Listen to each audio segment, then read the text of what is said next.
Hey YouTube, Double Tap here. I want to do a quick video on my AR-15, kind of give you a rundown of what I have on it, what I've done to it, how everything's working out. So first of all, this is a Smith & Wesson M&P15T, if you guys can already tell. It's chambered in 5.56, obviously. I chose flat dark earth for all the accent stuff. It's got a non-pinned 16-inch barrel. I'll get into that later, my flash hider and everything. Okay, so I'll start in the back here. It's got a CTR Magpul stock. I went with the CTR instead of the Mo for that latch. That kind of seems to hold it on there a little bit better. This is a mil-spec buffer tube, comes with the M&P.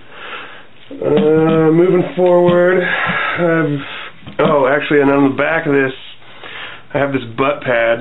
I was just trying out. I'm actually giving the other butt pad. I'm going to try to find somebody to machine me some type of aluminum or some type of billet end butt pad. So there's pretty much zero recoil in here. I have a arrestor buffer inside, so pretty much I'd like to use it for hitting and bashing things if that's possible. If you guys know anywhere you can get one of those, let me know. Moving forward, this attachment plate is the Magpul ASAP, ambidextrous sling attachment point. That's what that stands for. It has been working out great as far as being able to switch right to left. The only thing I have against it is that sound that ring makes. I think I might put some camo form or something on there to try to dampen that. If you guys have any suggestions on that, let me know as well. Next, I've got this is a BCM gunfighter. I chose the medium latch. I'd heard some reviews that the large latch was getting stuck on some people, and the latch handle is actually coming off, so I'm not sure about that. Also, make sure you lube your latch handles just to keep that action smooth. I went with a Hogue rubberized grip instead of a Magpul grip, just because I like the feel of it more, and yeah, it just kind of gives me a little bit more purchase and grip up there. Also, it takes away that gap that sometimes is right there. I've got the extended trigger guard. That's a Magpul extended trigger guard. Flat dark earth as well. I'm just trying out this dust cover plate with the infidel and the flag just to see how that works out. I'm not sure if I'm going to stick with it because it seems a little bit more chintzy than the original dust cover plate.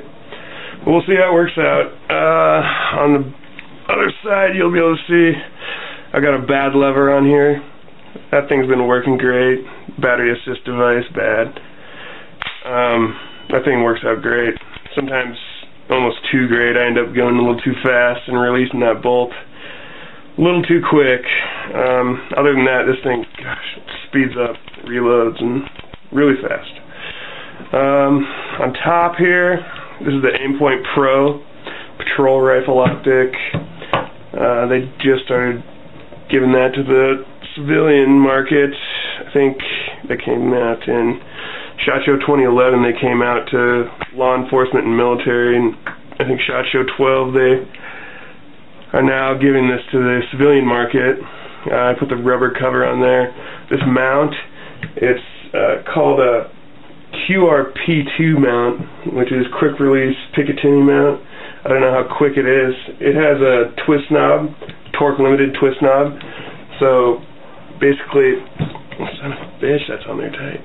Yeah, so basically you're twisting this, it'll have 3 clicks on there, and that's supposed to hold it in place. I've taken it off a couple times. It keeps it 0, actually better than I thought it would. So I might keep it on there. I might switch to a LaRue or something else, some type of an actual QD that I can just pop it off instantly, because this takes about 10 seconds or 15 seconds to take off and on. So after that, I have this sling attachment point up here, and this is the RSA rail sling attachment point by Magpul. That's been working out great. So when I want to switch from single to double, it goes up there.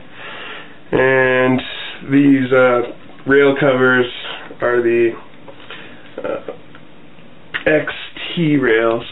I chose these because they're really easy to cut and shape to whatever size pick you need. I had the XTM rails for a while, and those were just a little too hard to pop off, and you have to use them in those two pick sections no matter what. So I decided to go with these instead this time. This grip is an RVG. It's a rail vertical grip by Magpul. I have some, God, I'm gonna take that fucking piece off. I have some camo form, that's that McNeck camo form on there. It's in ACU digital. I ordered it a long time ago, so but it's been working out great. I just didn't like the plastic, the polymer. I need a little more grip on there. I actually really don't use it that much. I actually hold it kind of like that, which is kind of why I use that RSA too for my thumb purchases, and they're really nice.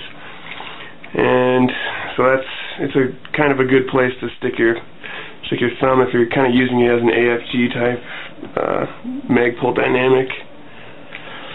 And let's see, what do I have on the front? This is a G2 Nitrolon Surefire. It's worked out fine. I just wanted to throw something on there just to see. I might get something a little lighter, so it's kind of a heavy light, but it's been working out fine. It's in a gear selector offset mount in OD. It's in OD because I actually have this on my AK, but my AK is in OD. I'll do a review on that later. And this gear selector actually is pretty good, but I think I actually might want a QD for that as well. So I might be thinking about doing something on that. These backups, these are the ones that it came with, these Troy BUIs. Those things are awesome. So that was kind of nice, didn't have to buy those. There's also a Troy free-floating guard that comes with it. If you guys didn't know, that comes with the T version of this weapon, so that was really nice as well. It's been working out great. On the front, this is a Vortex flash hider by Smith Enterprise. That's been a really nice, I've only heard good things about it, and I've only shot really well with it. All in all, I've never had a failure to fire, failure to feed with this weapon. It's basically everything I needed for an AR-15. Yeah, it's been working out great. The sling is a Magpul MS2. I was going to get the MS3, but this thing, it's been working out great. The only difference is that it has less metal on the MS3. This is actually polymer, and it's a little lighter. But this thing's been working out great, and I think I'm going to stick with it. So if you're in the market for one of these, happy shopping and good luck. Thanks for watching.